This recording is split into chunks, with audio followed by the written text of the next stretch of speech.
Indian എണ്ണ company നയാരയ്ക്കുള്ള എണ്ണ വിതരണം നിർത്തി സൗദി അരാംകോ. ഇറാഖ് എണ്ണ കമ്പനി സൊമോയും ഇന്ത്യയിലേക്കുള്ള വിതരണം നിർത്തിയിട്ടുണ്ട്. നയാരയ്ക്കുള്ള യൂറോപ്യൻ യൂണിയൻ ഉപരോധത്തിന് പിന്നാലെയാണ് നടപടി. 3 ലക്ഷം ബാരലാണ് സൗദിയും ഇറാഖും ഇന്ത്യയിലെത്തിച്ചിരുന്നത്. ജൂലൈയിൽ യൂറോപ്യൻ യൂണിയൻ റഷ്യൻ പിന്തുണയുള്ള ഇന്ത്യൻ റിഫൈനറി നയാര എനർജിക്ക് നിരോധനം ഏർപ്പെടുത്തിയിരുന്നു. യുക്രൈൻ യുദ്ധം ചൂണ്ടിക്കാട്ടിയായിരുന്നു നടപടി. ഇതിന് പിന്നാലെയാണ് ലോകത്തെ ഏറ്റവും വലിയ എണ്ണ കമ്പനി സൗദി അരാംകോയും ഇറാഖിന്റെ സോമോയും നയാരക്ക് ക്രൂഡ് ഓയിൽ വിതരണം നിർത്തിയത്. ഷിപ്പിംഗ് രേഖകളടക്കം ചൂണ്ടിക്കാട്ടി റോയിട്ടേഴ്സ് ഉൾപ്പെടെ അന്താരാഷ്ട്ര മാധ്യമങ്ങൾ ഇക്കാര്യം റിപ്പോർട്ട് ചെയ്തു. ഷിപ്പിംഗ് ഡാറ്റ പ്രകാരം ജൂലൈ 18-നാണ് അവസാനമായി നയാരക്ക് സൗദിയിൽ നിന്നും എണ്ണ ലഭിച്ചത്.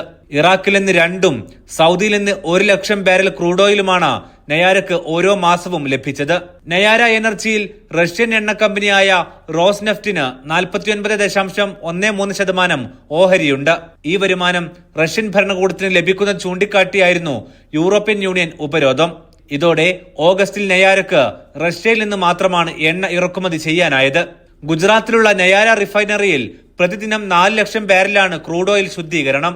6600 ഇന്ധന പമ്പുകളിലൂടെ ഇന്ത്യയിലെ 7% ഊർജ്ജ ആവശ്യമാണ് നയാര നികത്തുന്നത്. സൗദി അരാംകോ ഉൾപ്പെടെ വിതരണം നിർത്തിയതോടെ നിലവിൽ ആകെ ശേഷിയുടെ 60 മുതൽ 70% വരെ ശേഷിയിൽ മാത്രമാണ് നയാരയുടെ ഇന്ധന വിതരണം. ഉപരോധം കാരണം വൻകിട ഷിപ്പിംഗ് ലൈനുകൾ ചരക്കുകപ്പൽ നൽകില്ല.